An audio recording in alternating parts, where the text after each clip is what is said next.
There are a bunch of apps on the Apple TV 4 App Store that allow you to stream your personal, ripped, or downloaded media to your Apple TV. These apps search your local Wi-Fi to find the media on hardware that you set up sharing with, whether it's a NAS, a Mac, a Windows PC, or even a Wi-Fi router with a hard drive connected to it. Most of these apps save a bookmark to the exact location of the file, folder, or system, calling them shares or favorites. You're not actually saving the movie from that share to your Apple TV hard drive. It's just pretty much a shortcut or a URL to them that's saved inside the app. As far as I know, Apple will not allow you to download actual media to your Apple TV hard drive. Today, I'm going to show you one particular app that managed to get away with it. It's only a matter of time before Apple pulls this app, depending on whether they're breaking the rules. So you might want to download it before they do. You may ask yourself, why would I want to download movies, music, or pictures to my hard drive on my Apple TV? Well, maybe you're like me and you have an Apple TV in your car and you don't have internet and you want to be able to watch movies there. If it's on your hard drive, you can see them. Or maybe the place you're going to has terrible Wi-Fi, and you know when you stream a movie, it's always less quality than actually having the movie on the Apple TV itself. Let me show you what apps I have first, explain a little bit more about them, and then we'll get into more detail about that app. These are all the media apps so far that I've downloaded. Now the first one up is Infuse. Infuse is a great app. I think it's one of the best ones. Here on the home page, you could set up your favorite share or a folder inside that favorite share. If you go into settings and you go to shares, you get to see all of the shared folders or shared devices or storage devices or computers that you have in your network. And you could use the Plex media server, and you can use your Airport Extreme with a hard drive and your MacBook Pro and the NAS. And if you open up your NAS, you can save folders to your favorite on your home screen, but you can remove them as well. And if you go up to here and you go to home and we click on my NAS, you'll see that I have a whole bunch of folders and I have a whole bunch of movies inside that. And you find metadata and everything. It's great, it's fast, it loads up quick, it remembers the metadata, so you don't have to go crazy looking for things. So if we pick on a movie, you can edit your metadata so that it finds the right covers for you. You can rate it with tracked, and if you're playing a movie, once the movie starts, you can swipe down on the remote, and you can also change your audio. You can find subtitles in real time by going get more, and you can find them in every tons of languages, and you can play and you can use the remote to swipe. It jumps ahead quick, and I think it's just a great app. I have a video about this if you're interested in seeing it. Now the next app we have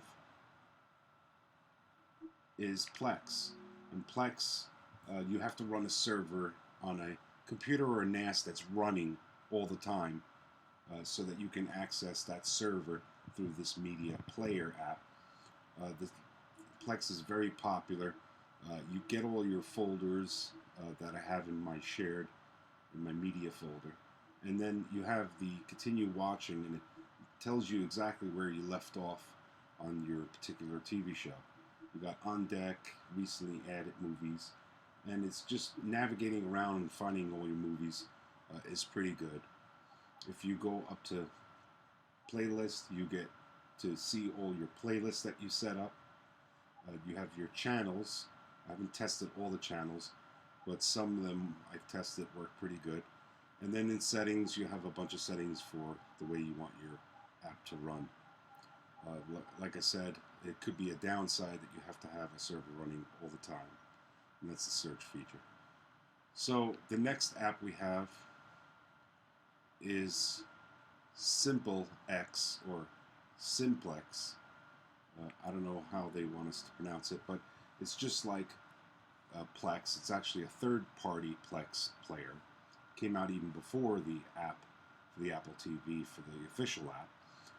And it does the same thing pretty much, but there are some parts and sections that are a little bit watered down, and there's not as many settings there. Now, if you want a subtitle, you have to actually download it from your computer and put it in a folder, and then you can access your subtitles that way. Next app up is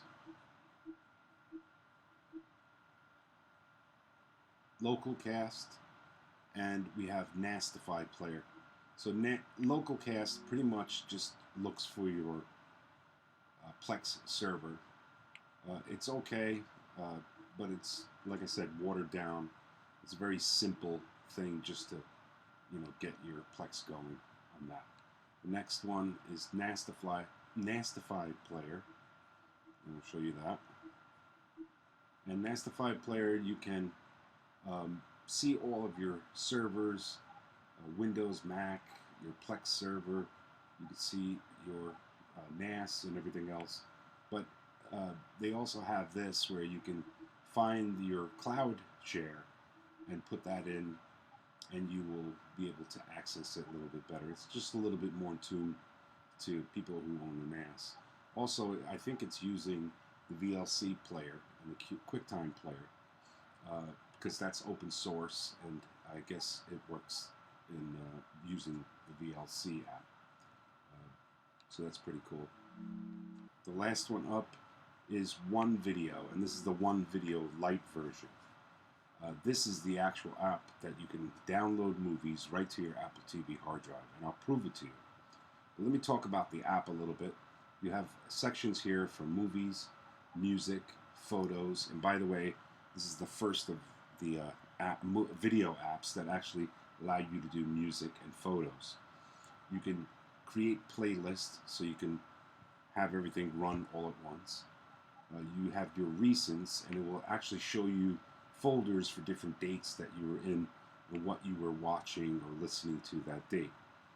Recents and playlists, they actually combined photo, music, and movies all in one area. Like with recents, you'll see all your movies and pictures and everything that you were looking at on that particular date. Then you have services, and you can turn on and off UP, NP, and your DLNA, and you can allow different ports that you can find these devices. And then in settings, you can set your general settings for security, and I'll show you security in a second. Appearance, media, playback, and photos. How you want to shuffle them and everything like that. There are two other things, but I'll show you that in a second. So with movies now, let's go into movies. And strangely enough, you see this folder here called Apple TV 4. Now that's actually your Apple TV's hard drive. And the developer left a whole bunch of folders in here and a couple of movie clips, I guess as samples, inside of this folder. And you can add your own stuff. So you can also add a folder inside of a folder using that. And it has these two navigations on the side. If you navigate all the way to the left, you get this filter so that you can search different things. If you navigate all the way to the right, this is your download queue. So it shows what you're downloading from your particular shares. And I'll show you a little bit about that in a second. So if you go home, and say we go to movies, and you want to go back a step, you just hit the menu button back. And now I have my NAS here, I have my MacBook and the Plex server, and I'll open up my NAS. Now, loading up my NAS takes a little bit longer than like Infuse would, but once it does open up, you can pretty much see everything in your NAS. So we'll wait for that to load. So once my NAS loads up, I can go into my media folder here in my NAS, and I'll go down to TV shows, and I have all my TV shows here, and I can pick a folder. Now, if I just click this folder here, I'll go into it. But if I actually click and hold, the Apple remote, I can lock it by password. So I can click on that and it'll tell me to set up a lock. You can also do this in settings, but I could put like a 4-digit PIN, and that's sort of like parental controls. And that's good if you have a particular folder on your NAS that you don't want to share with the rest of the family. You can do that. Now, if I just click it once without holding it, I'll get to my TV show. So say we have this TV show right here, Flash, and it's season 2, episode 2. If I just click it, it'll go into the player.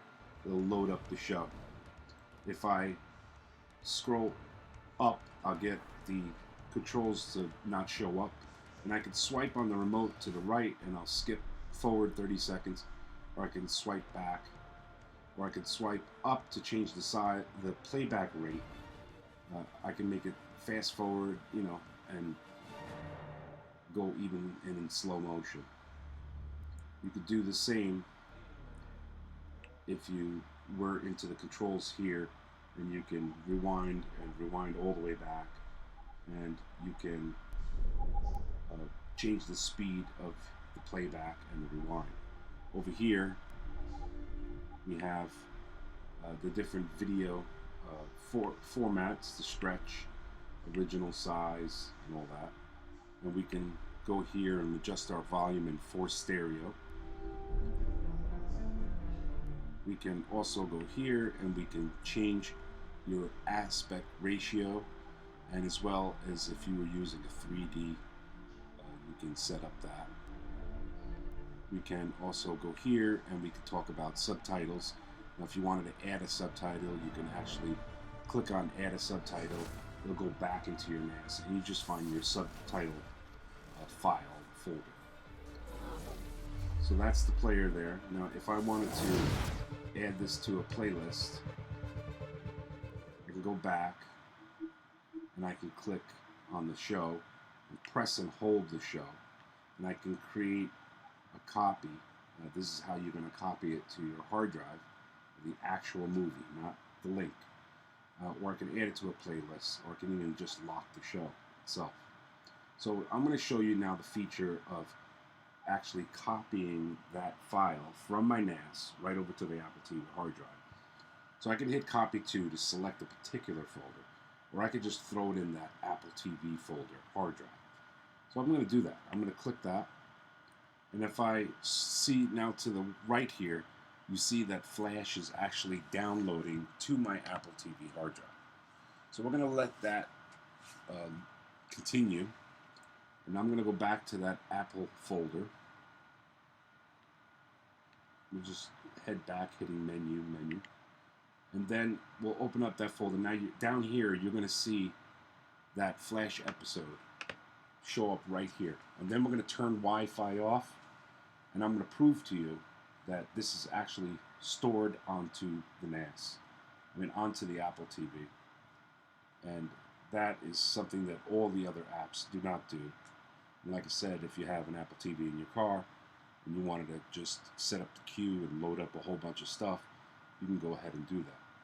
The Infuse app actually lets you do that with iOS on your iPhone and iPod Touch and iPad, but it does not allow it on the Apple TV. There's no function for that.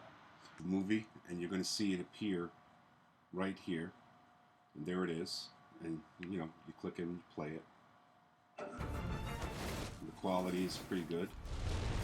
There'll be no stutter or playback if you have an internet slowing problem.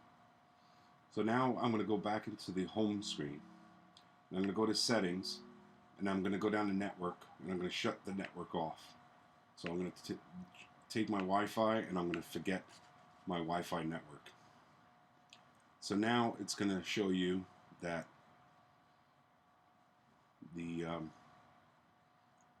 it's not connected to the Wi-Fi. So then we go back to our home screen. We go back to that app. And we'll open it up, and we'll see that now you can play